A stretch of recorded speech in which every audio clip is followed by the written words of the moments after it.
بسم اللہ الرحمن الرحیم۔ آپ کا میزبان سید غالب۔ اسرائیل اور سعودی عربیہ کے بڑھتے ہوئے تعلقات۔ آج کی یہ گرما گرم خبر پوری دنیا میں ہیڈ لائن بنی، چونکہ جب سے اسرائیل بنا ہے یہ پہلا اسرائیلی پرائم منسٹر ہے جس نے سعودی عرب کا دورہ کیا۔ اور اصل میں جیسا کہ آپ لوگوں نے، کیونکہ صبح کی یہ خبر چل رہی ہے، آپ یقیناً اس سے باخبر ہوں گے کہ یہ سیکرٹ جو ہے وہ ملاقات تھی، لیکن یہ سیکرٹ نہ رہی، پوری دنیا میں پھیل گئی۔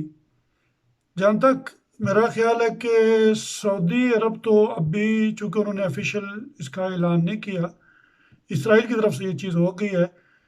سعودی تو اس کو سیکرٹ ہی رکھنا چاہتے تھے، لیکن اسرائیل جو ہے وہ اس کو سیکرٹ کبھی بھی نہیں رکھنا چاہتا تھا، نہ ہی ان کے یہ چیز حق میں تھی۔ وہ اس خبر کو پھیلانا چاہتے تھے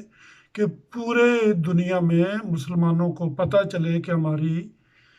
پرنس سلیمان سے ملاقات جو ہے وہ ہوئی ہے۔ اور سعودی عرب جو ہے وہ اس قریب ترین ہے کہ کبھی بھی کسی وقت وہ اسرائیل کو تسلیم کرنے کا اعلان کر سکتا ہے۔ یہ چھوٹا سا ٹیسٹ ہے، وہ چیک کریں گے کیا ریاکشن آتا ہے، کیا بولتے ہیں دوسرے اسلامی ممالک، اس کے بعد جو ہے وہ کسی وقت بھی یہ اعلان کر دیں گے جی ہم اسرائیل کو تسلیم کرتے ہیں۔ لیکن اصل میں سعودی عرب جو ہے وہ، چونکہ پورا عالم اسلام جو ہے، ہم پاکستانی بھی سعودی عرب کو اپنا ہیڈ آفس سمجھتے ہیں، چونکہ جب وہ ظاہر ہے خانہ کعبہ رسول اللہ صلی اللہ علیہ وآلہ وسلم کا روضہ مبارک ہو، تو ہم جو ہے وہ اس نسبت سے ان کا بڑا احترام کرتے ہیں سعودیز کا، اور خادمین حرمین شریف جو ہے اس واسطے سے ان کا جو ہے بڑا احترام ہے اور پورے اسلامک ورلڈ میں۔ لیکن ایک چیز دیکھنے میں آئی کہ شاہ فیصل کے بعد یہ چیز آہستہ آہستہ کم ہوتی چلی گئی، لیکن پھر بھی ٹھیک رہا سلسلہ۔ لیکن اب پرنس سلیمان جو ہے، اس نے جو ہے وہ آ کے کچھ جلدی جلدی کام کیے، اور لبرل ہونے کے چکر میں اگر آپ غور کریں کہ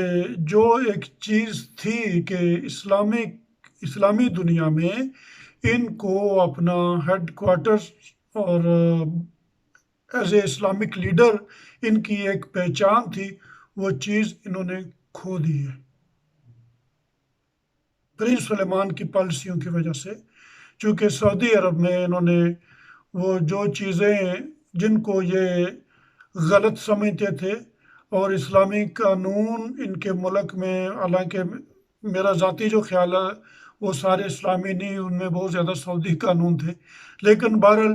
وہ اسلامی قانون کا نام ہی تھا، تو بہرحال ٹھیک ہے، ہو سکتا ہے میری سوچ غلط ہو، تو وہ اسلامی قانون تھے۔ اور سعودی عرب میں سینما گھر، یہ دوسرے کسینو وغیرہ اس طرح کی چیزیں نہیں تھیں، تو اب پرنس سلیمان نے وہ ساری کی اور عجیب طریقے سے ان کی شروعات کی۔ تو یہ چیزیں کرنے سے جو اسلامی ملک تھے ان کے ذہن میں جو ان کا عزت اور احترام تھا، یقیناً اس میں بڑا فرق پڑا۔ جہاں تک ہمارے ملک کی بات آتی ہے، پاکستان کی، تو ہمارے تعلقات سعودی عرب کے ساتھ ایسے ہی تھے، بلکہ میں یوں کہوں کہ عربیوں کی ایک سوچ ہے، جو لوگ ان ممالک میں رہتے ہیں، جاب کرتے ہیں، جاب چھوٹی ہو یا بڑی، وہ چونکہ بڑی اچھی خاصی پوسٹوں پہ بھی میرے ایک دو دوست انہوں نے ادھر کام کیا ہے، تو میں چونکہ آسٹریا میں ہوں، تو ادھر ایک کمپنی ہے بہت بڑی، اس کا ایک انجینئر تھا، میکینیکل انجینئر، تو اس سے میرا اچھا خاصا تعلق تھا، تو وہ سعودی عرب میں کام کرتا تھا۔ تو میں نے اس سے پوچھا، میں نے کہا سعودیوں کا تمہارے بارے میں کیا خیالات ہیں، کس طرح پیش آتے ہیں؟ اس نے کہا چونکہ میری پوسٹ بڑی ہائی پوسٹ ہے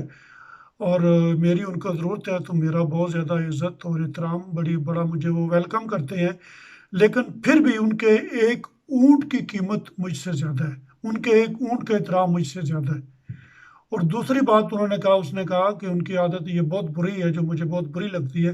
کہ وہ اپنی بات کو عرف آخر سمجھتے ہیں، جو بات انہوں نے کر دی ہے وہ کر دی ہے۔ تو یہی دوسرے ممالک کے ساتھ بھی ان کا ایسا ہی سلسلہ ہے، ہمارے ملک کے ساتھ بھی ان کا ایسا ہی سلسلہ رہا ہے کہ جیسا کہ نواز شریف صاحب تھے، ان کے ساتھ بڑا اچھا تعلق واسطہ تھا، ریلیشن تھے، وہ اس لیے تھے کہ نواز شریف صاحب ہر بات ان کی مانتے تھے، جیسا سعودیز کہتے تھے وہ ایسا کر دیتے تھے، حتیٰ کہ پرویز مشرف صاحب نے بھی سعودیز کے کہنے پر نواز شریف صاحب کو سعودی عرب میں بھیج دیا، وہ بھی ڈکٹیٹر تھے لیکن ان کے آگے نہیں بولے، خاموش رہے۔ تو یہی سلسلہ پاکستان میں تھا۔ ہاں، جب یمن حملے کے لیے انہوں نے فوج کی ڈیمانڈ کی تو اس سے ان کو انکار پاکستان کی طرف سے سننا پڑا، لیکن وہ بھی اس بات کو سمجھتے تھے کہ یہ چیز نواز شریف کے ہاتھ میں نہیں، اور نواز شریف صاحب یہ کام کر بھی نہیں سکتے تھے چونکہ یہ فیصلہ پارلیمنٹ نے کرنا تھا۔ پارلیمنٹ نے کہا جی ہم نے ایک تجربہ کر لیا، ہم اپنا نقصان نہیں کریں گے، اور بہت اچھا فیصلہ کیا، زبردست فیصلہ کیا، انکار کر دیا۔ تو بہرحال پھر تعلقات معمول پہ ہوئے، لیکن اب جو عمران خان صاحب آئے ہیں تو عمران خان صاحب کی پالیسی جو ہے وہ ذاتی طور پہ مجھے بڑا اچھا لگتا ہے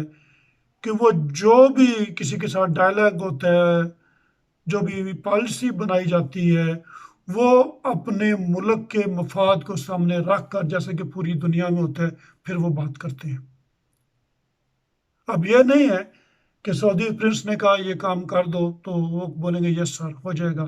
امریکہ نے کہا یہ کام کر دو بولیں گے یس سر ہو جائے گا، نو نیور، نہیں، بالکل نہیں۔ جو چیز پاکستان کے حق میں ہے وہ تو خان کرے گا، جو حق میں نہیں ہے وہ کچھ بھی ہو جائے وہ نہیں ہوگی، نہیں کرے گا، ایکسیلنٹ اور بہت زبردست، ایسا ہی ہونا چاہیے۔ ایک بہترین جو پالیسی جو ہے وہی ہوتی ہے ملکی مفاد میں، کہ جو ملکی مفاد کو سامنے رکھ کے کی جائے۔ اب سعودی جو ہے وہ خان سے ناراض ہو گئے ہیں، عمران خان سے ناراض ہو گئے ہیں، یو اے ای جو ہے وہ بھی بگڑ گئے ہیں۔ پرابلم کیا ہے؟ پرابلم یہ ہے کہ اسرائیلی امریکن اس بات کو سمجھتے ہیں کہ سعودی عرب یا عربی ملک سارے اگر اسرائیل کو تسلیم کر بھی لیں تو اتنی بڑی بات نہیں جب تک پاکستان اسرائیل کو تسلیم نہ کرے۔ اکیلا پاکستان اسرائیل کو تسلیم کر لے تو اسرائیلی خوش ہیں کہ اب دوسرے ملک آرام سے سارے اسلامک بلاک جو ہے وہ اسرائیل کو تسلیم کر لے گا، لیکن جب تک پاکستان تسلیم نہیں کرے گا بہت سے ممالک ہیں جو ہمیں نہیں تسلیم کریں گے۔ اب سعودی عرب کی طرف سے پریشر ہے پاکستان پہ، یو اے ای کی طرف سے پریشر ہے پاکستان پر، بلکہ یہ جو پورا ایک یہ جو انہوں نے فوج بھی اپنی بنائی ہے، بیسیکلی وہ سعودیز فوج ہی ہے، نام اس کا وہ اسلامک دیا گیا، تو یہ جو ہے وہ اس چیز سے ناراض ہیں پاکستانی پرائم منسٹر پر کہ یہ ہماری بات نہیں مانتے، اور اسرائیل کے لیے کافی دباؤ ہے پاکستان پر، کافی پریشانیوں کا سامنا، بلکہ پریشانیاں شروع ہو چکی ہیں، لیکن ہے کہ الحمدللہ پاکستانی پرائم منسٹر جو ہے وہ جیسا کہ وہ بار بار ذکر کرتے ہیں کہ میں لڑنا جانتا ہوں اور شکست سے میں گھبراتا بھی نہیں ہوں اور مجھے جیتنا بھی آتا ہے۔ تو پاکستان میں جس طرح کے ہمارے اندرونی معاملات تھے کرپشن کے اور نیب کے کیسز ہمارے جو زرداری اور شریف فیملیز وغیرہ ان کے تھے، اور دیکھ لو حکومت کو کتنی پریشانی بنی، سکون سے وہ حکومت نہیں کر سکے،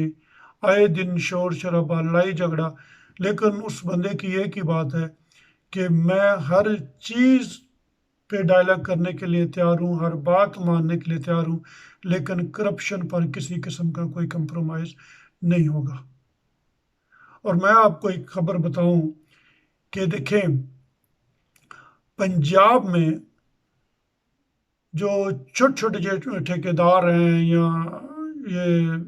جنہیں ہم اپنی زبان میں کہتے ہیں باؤ، ان لوگوں سے جو پنجاب گورنمنٹ نے پیسہ اکٹھا کیا ہے جو کہ پاکستانی قومی خزانے میں جمع بھی ہو چکا ہے، وہ 25 ارب جو ہے وہ ان لوگوں سے جو ہے وہ پیسہ واپس لیا ہے گورنمنٹ نے، پنجاب گورنمنٹ نے،